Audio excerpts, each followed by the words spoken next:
നിധി, നമ്മളിവിടെ ഒരുപാട് കുഞ്ഞുങ്ങളുണ്ടായിട്ടില്ലേ കിളികളെ?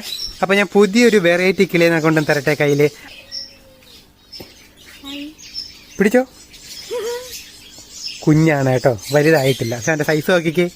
ആദ്യം പറഞ്ഞിട്ടെ, പറഞ്ഞിട്ടില്ല, കാണിച്ചു തരാം. ദേ നിൽക്കുന്ന ഒരാളെ നോക്കിക്കേ.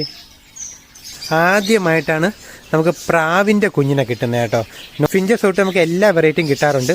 നമുക്ക് പ്രാവിൻ്റെ കുഞ്ഞ് ആദ്യമായിട്ടാണ് കിട്ടുന്നത്. ഒരു കാര്യം ചെയ്യാം, നമുക്ക് ഇവിടെ കിട്ടിയ ഏതൊക്കെ ബേഡിൻ്റെ കുഞ്ഞുങ്ങളാണോ അതിനെല്ലാം ഇപ്പം ഡീറ്റെയിൽ ആയിട്ടൊന്ന് കാണിച്ചു തരാവേ.